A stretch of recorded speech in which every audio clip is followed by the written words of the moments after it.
नमस्कार। राजकीय स्नातकोत्तर महाविद्यालय 12 की ई क्लासेस में आपका स्वागत है।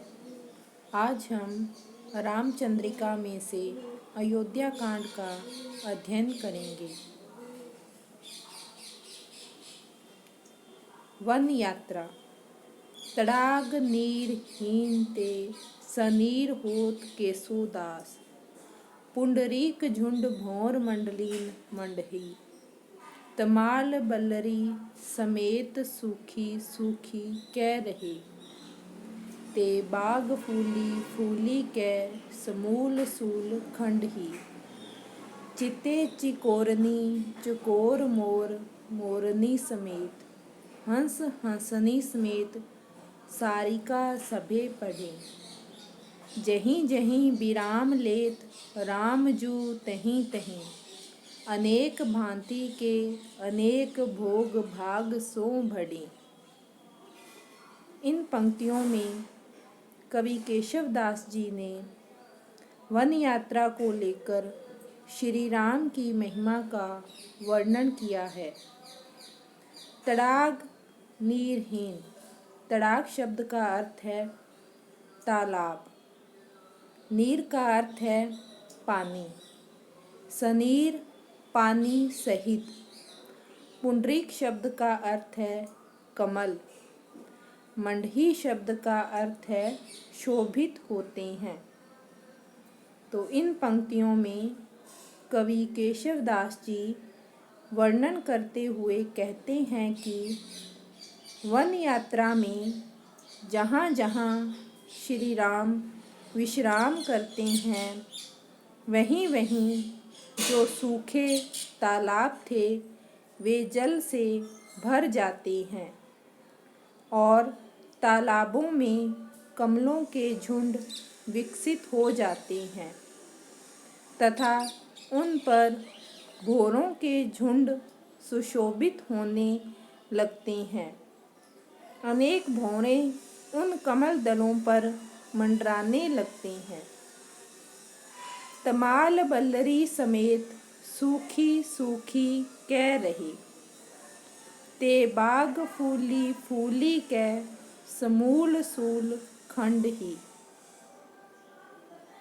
तमाल तमाल वृक्ष के लिए आया है। बल्लरी बेल या लता। समूल जड़ सहित। खंडही शब्द का अर्थ है नष्ट कर देते हैं।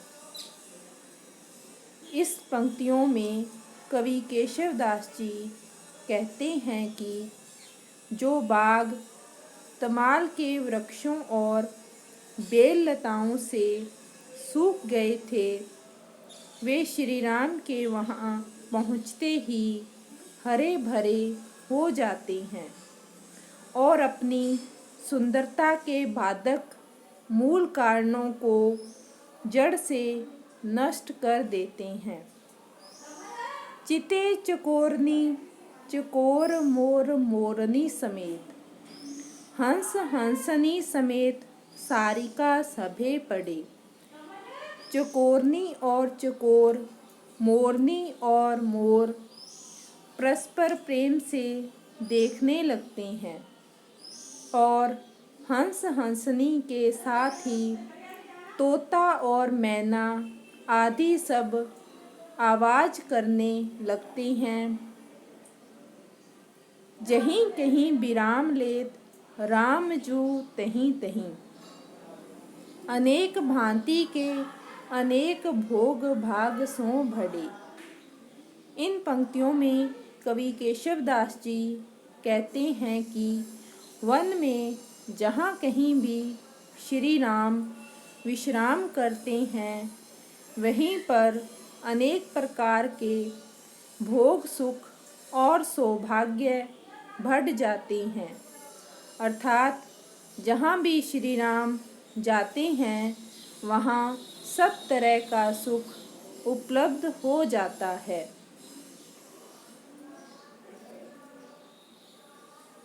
एके कहें अमल कमल मुख सीता जू को, एके कहें चंद्र सम आनंद को कंदरी। होई जो कमल तऊ रैनी में न संकुचेरी। चंद जो तो बासर न होती दुती मंदरी। बासर ही कमल रजनी ही में चंद्रमुख। बासर हूँ रजनी बिराजे जग बंदरी। देखे मुख भावे अन देखे कमल चंद। ताते मुख मुखे सखी कमलो न चंदरी। इन पंक्तियों में कवि केशव दास जी ने वन मार्ग पर जाते हुए सीता के सौंदर्य को देखकर कुछ ग्रामीण स्त्रियां उनके सौंदर्य को लेकर जो वार्तालाप करती हैं, उन्हीं का वर्णन कवि केशव दास जी ने इन पंक्तियों में किया है। एके कहें अमल कमल मुख सीता जू को। एके कहे चंद्र सम आनंद को कंदरी। अमल शब्द का अर्थ है स्वच्छ, निष्कलंक। आनंद को कंद शब्द का अर्थ है आनंद का मूल। तो इन पंक्तियों में केशव दास जी वर्णन करते हुए कहते हैं कि सीता के सौंदर्य को देखते हुए ग्रामीण स्त्रियां आपस में वार्तालाप करते हुए कहती हैं, उनमें से एक स्त्री कहती है कि सीता का आनंददायक स्वच्छ मुख कमल के समान है। दूसरी कहती है कि उनका मुख चंद्रमा के समान है। परंतु ये दोनों ही बातें गलत हैं। होई जो कमल तो रैनी में न संकुचेरी। चंद जो तो बासर न होती दुती मंदरी। ये दोनों बातें क्यों गलत हैं?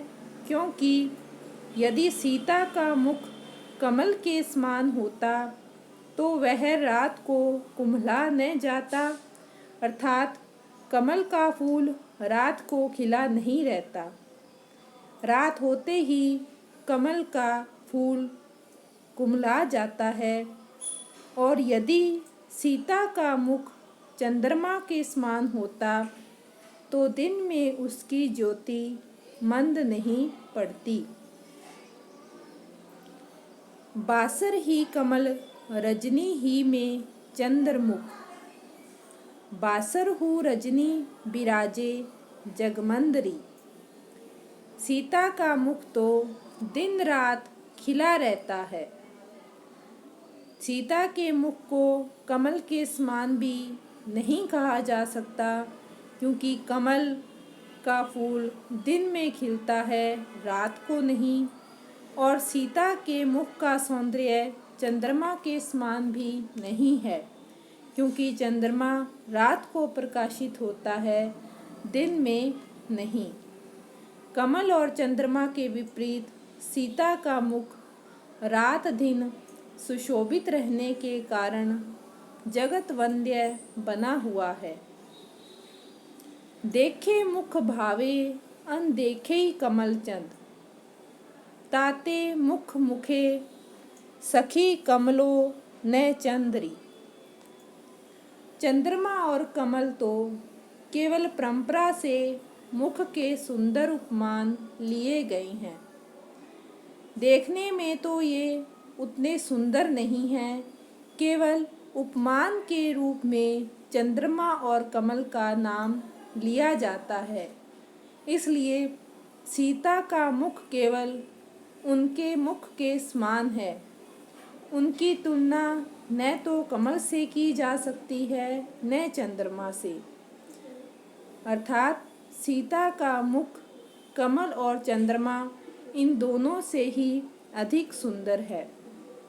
केशव दास जी ने इन पंक्तियों में ग्रामीण स्त्रियों के वार्तालाप के माध्यम से सीता के इस मुख सौंदर्य का वर्णन किया है और चंद्र सम आनंद को कंदरी पंक्ति में उपमा अलंकार का प्रयोग हुआ है।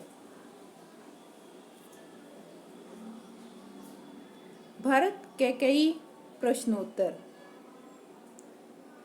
मातु कहाँ नृप तात गए सुरलोकी, क्यों सुत शोक लय। सुत कौन सुराम कहाँ है अभी, वन लक्ष्मण सिय समेत गए। बन काज कहा कही केवल मोह सुख, तो को कहा सुख यामे भय।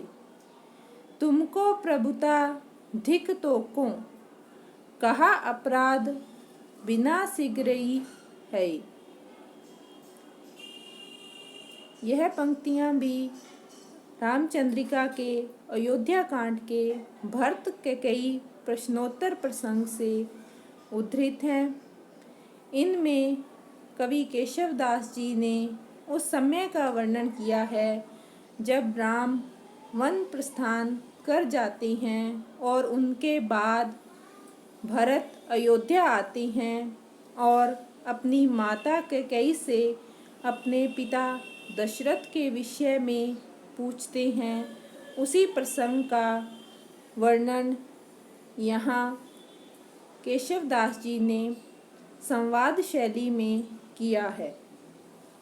मातु कहाँ नृप। भरत आते ही कैकेयी से पूछते हैं कि हे माता, राजा दशरथ कहाँ है। तात गए सुरलोकी। सुरलोक का अर्थ है स्वर्गलोक। कैकेयी ने उत्तर दिया कि तुम्हारे पिता स्वर्गलोक में चले गए हैं। तब भरत ने पूछा क्यों। कैकेयी ने उत्तर दिया कि पुत्र शोक के कारण। सुत शब्द का अर्थ है पुत्र। पुत्र शोक के कारण तुम्हारे पिता स्वर्गलोक को चले गए हैं। सुत कौन। तो भरत ने प्रश्न किया कि किस पुत्र के शोक के कारण। कैकेयी ने उत्तर दिया राम के। बन लक्ष्मण सिय समेत गए। भरत ने प्रश्न किया कि राम अब कहाँ है। कैकेयी ने कहा कि वे सीता और लक्ष्मण के साथ वन को चले गए हैं। बन काज कहा कही। भरत ने फिर प्रश्न किया कि उनका वन से क्या काम था। केवल मोह सुख। कैकेयी ने उत्तर दिया कि केवल मेरे सुख के लिए। तो को कहा सुख यामे भय। भरत ने फिर पूछा कि इसमें तुम्हारा कौन सा सुख है। कैकेयी ने उत्तर दिया तुमको प्रभुता धिक तो को। कैकेयी ने उत्तर दिया कि तुमको राज्य वैभव मिलना ही मेरा सुख है और इसी सुख के लिए जो राम हैं वो वन को चले गए। धिक तो को कहा अपराध बिना सग्रही है। भरत ने यह सुनकर कहा कि तुम्हें धिक्कार है। तुम्हारे इस कार्य से तो हम सब लोग बिना अपराध के ही मारे गए। अर्थात इस कार्य के कारण कैकेयी के कारण ही राम वन को चले गए और उनके वियोग में राजा दशरथ की मृत्यु हुई और इसकी बदनामी का कलंक भरत को लग गया। तो भरत इसको अपना अपराध समझते हैं कि मेरे कारण ही यह सब कुछ अहित हुआ है। इन पंक्तियों में कवि केशवदास जी ने भरत की मनोवेदना एवं गलानी का वर्णन संवाद शैली में संक्षिप्त रूप में किया है।